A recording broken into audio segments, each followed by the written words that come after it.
Allô! Comme j'étais partie pour faire 25 stories encore aujourd'hui, j'ai décidé de faire un IGTV pour vous parler de la connexion au cœur et de son importance. En fait, le cœur, c'est un centre d'énergie qu'on a. On en a 7 sur notre corps principaux parce qu'on en a beaucoup, des plus petits, un peu partout. On peut penser au méridien chinois, par exemple, souvent suivent les axes des chakras. Les 7 principaux se situent à partir de la base de la colonne jusqu'au-dessus de la tête. Et celui du centre, c'est le cœur.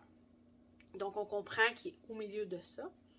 Celui du bas, le chakra racine, nous connecte à la terre, à Gaïa directement.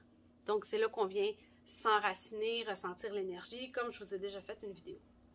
Celui, le supérieur, c'est notre connexion avec l'univers directement. Donc, c'est par lui qu'on va recevoir les messages, les intuitions du moment, les « Hey, prends pas ce chemin-là, tu serais mieux d'aller par là », sorti de nulle part. Donc, si les chakras sont bien alignés, équilibrés, ils vont fonctionner ensemble. On va être autant enraciné que connecté à l'univers. Et au milieu de cette énergie-là se rejoint au cœur. De là l'importance de ce centre d'énergie. Le cœur, c'est l'énergie de l'amour, oui. L'amour de soi, l'amour des autres. Et c'est aussi par là qu'on ressent l'énergie autour de nous plus facilement.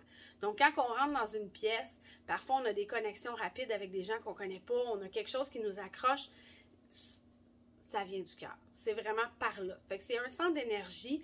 Il y en a qui disent que c'est notre deuxième cerveau aussi, parce que c'est par le cœur justement qu'on communique via l'énergie avec notre entourage.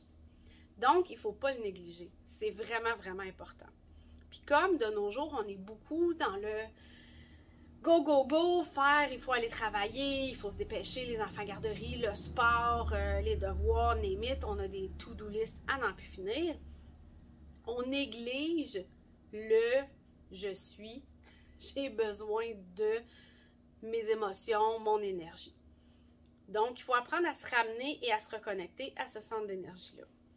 Donc, oui, pratiquer l'enracinement à la terre de façon quotidienne, mais aussi la connexion au cœur.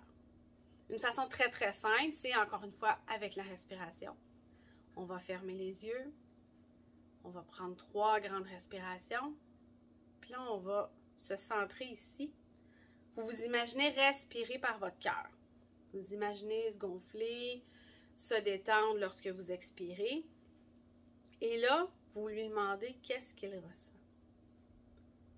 Il n'y a pas de bonne ou de mauvaise réponse.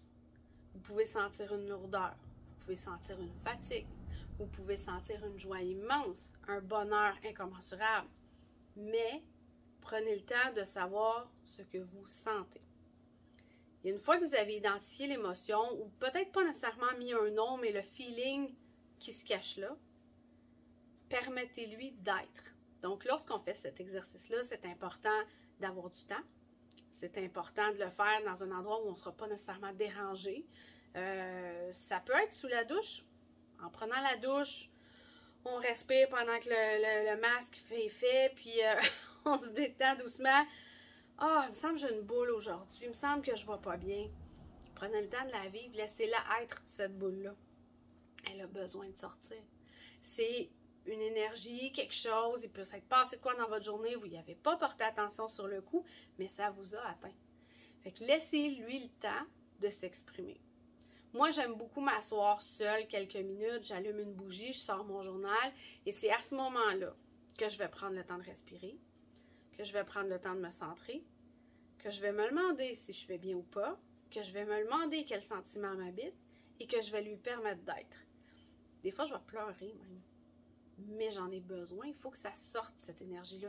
Si on garde tout en dedans, comme le cœur est au milieu, il y a le lien entre le supérieur et l'inférieur, on vient surcharger et couper la connexion aussi. Donc, c'est vraiment important de faire attention à ça, puis de le faire le plus souvent possible. Laisser sortir, extérioriser cette chose-là. Moi, je vais l'écrire beaucoup. J'aime beaucoup aussi le faire sous la douche. Parfois, on a des grosses journées, on est pressé, je sais que j'aurai pas le temps de m'asseoir 20 minutes. Ben, c'est sous la douche que je vais prendre le temps de respirer, me demander qu'est-ce que j'ai besoin de sortir. Et même, j'utilise l'élément de l'eau pour me nettoyer. Je demande à l'eau, quand je me lave, de chasser ce qui ne m'appartient plus, d'enlever le négatif qui n'est pas à moi, de ma vie. Puis ce que j'ai besoin de vivre, je prends le temps de vivre. Et puis après, quand je vais me coucher, je vais mieux. Donc, pensez vraiment à vous arrêter, à vous demander comment vous allez pas, à identifier l'émotion, puis trouver une façon à vous de la canaliser, de la sortir. Ça peut être en chantant, ça peut être en dansant. Il y en a qui ont besoin de bouger, faites du sport. Mais prenez le temps de vous demander ce qu'il y a, puis sortez-le après. Pas l'inverse. Donc, petit conseil très simple, respirez chaque jour. Respirez avec votre cœur. Demandez-vous comment vous allez et honorez-le. Vous en avez besoin.